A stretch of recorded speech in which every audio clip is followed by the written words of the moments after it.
Mayor-elect Eric Adams made history yesterday, naming his new NYPD commissioner, the first woman to serve as commissioner in the department's history. Coming from a position in Nassau County, Adams says Keechant Sewell is up for the job. Tell me about your emotional intelligence, a term we don't use often. That is the criteria to serve in an Eric Adams administration. You must not just be academically intelligent, you must be emotionally intelligent. And this is a personification of emotional intelligence, this amazing future police commissioner standing there. And she's a native New Yorker. Joining us right now, the next police commissioner of New York City, Keechant Sewell. So nice to have you on Good Day New York. It's a pleasure to be here. So are you pinching yourself that you've broken glass ceilings? And is this a dream come true for you? 100%. This is a monumental appointment. I am thrilled that Mayor-elect Adams had the vision to see this through, to give me an opportunity, to give a woman an opportunity, and I certainly won't let him down. So crime, as you know, you've talked about it, #1 priority, guns, a big priority for you. And as you heard overnight, an off-duty lieutenant has been shot in the leg, and the person who possibly did it reportedly has been killed. Your thoughts on this in New York City today? Well, certainly don't want to comment on that investigation. We can only have one police commissioner at a time, but I certainly want to make sure the officer is doing well, or at least recuperating, and my condolences to the family and friends of the person who's deceased. So when you talk about crime being #1 priority, when you hit the ground running, what is the #1 thing that you want to implement to curb that? Well, I think we have to have a number of things. We have to have a strategy that encompasses quite a few different initiatives. I really want to get inside and take a look at what the NYPD is already doing and see what we can do to enhance that. But #1 priority, we have to get the violence to stop immediately.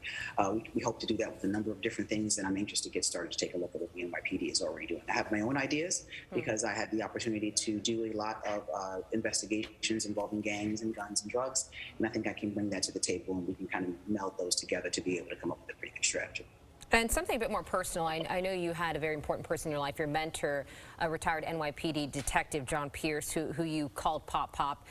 How has he shaped your life? How has he shaped you in terms of getting to this position? And what do you think he would tell you if he was allowed to see this today?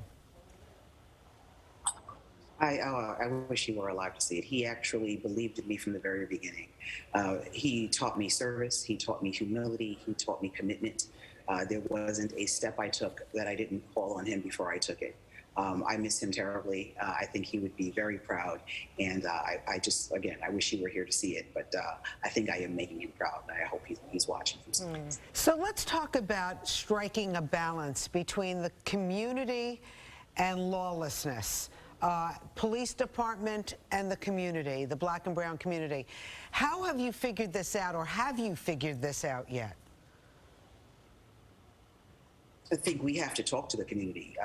We can keep saying community, but we really need to bring them in to help build up what we're trying to do. We can go to a community with the resources that we have, but we need them to tell us how we can police their communities better. So we really want to bring them on board and have them help build this model where we can talk to them and have a productive communication about how the police can better serve them. So former police commissioner Bratton has said basically you're coming in at a pivotal time. You basically have your hands full. Are you in favor of bringing back broken windows and the anti-crime units? Because I know Eric Adams has talked about that as well. I think when we talk about broken windows, we're talking about the enforcement of low-level crimes, or what some people perceive as low-level crimes.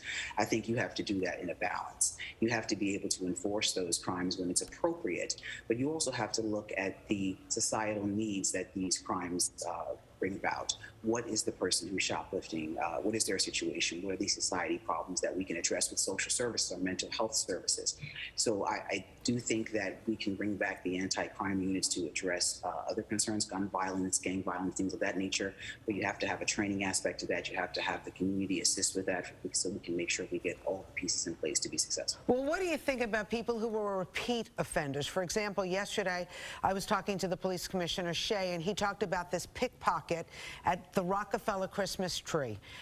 It happens regularly. They bring him in, he's out, and he's back at the tree again, not only pickpocketing people who live in the city, but those who are visiting. Welcome to New York. What does that say? Well, absolutely unacceptable. I mean, we can't have the people who live in New York and its visitors subjected to that type of behavior. But when we talk about him getting in and out, we're talking about the absolute bail reform. We're talking about being able to have judges have discretion to be able to say who comes back out on the street and when. So we have to strike a balance with that. I certainly support Mayor Adams in his efforts to try to maybe amend or discuss those bail laws. I hope to give him whatever he needs as an advocate. Speak a little bit more about your relationship with Eric Adams. Obviously, you have to work hand in hand when you are taking on so many issues here in the city in terms of crime.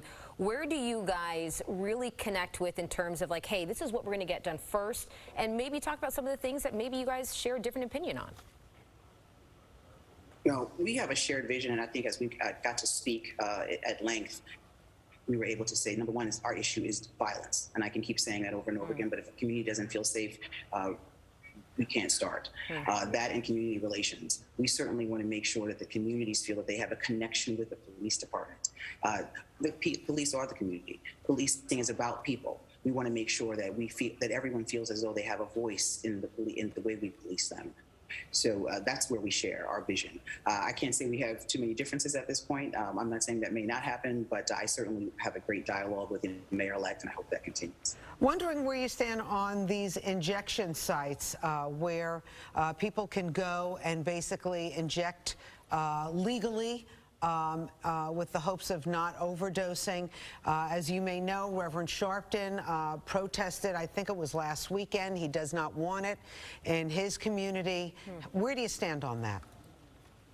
I actually am going to be briefed on that. I don't have all the details on how those sites work at this time, but I certainly hope to get more information about that soon. Okay, and I'm just wondering, what is emotional intelligence? Eric Adams kept talking about that about you yesterday, so I'm just trying to figure out what emotional intelligence is and where I fit in. It's something we should all have, right? So I actually was a hostage negotiator for over 20 years.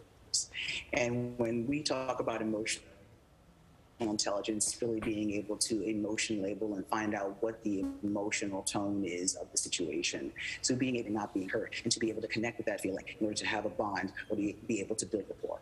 You probably do it every day, you just don't realize. Yeah, maybe. It's just not recognized like yours is. I'm just wondering, where are you going to live? Because you're moving from Nassau County to New York. Are you fixated on a certain borough? Do you want to go back to Queens? Listen, Queens is fantastic. I have no issue going back to Queens. I'm actually in discussions with that now. I'm looking forward to moving back into the city and ready to hit the ground. All right. Well, we look forward to talking to you more regularly. Yes. The incoming NYPD Commissioner, Keechant Sewell, so nice to meet you. Thank you so much. And another big congratulations. Happy holidays. Take care. You too. Thank you.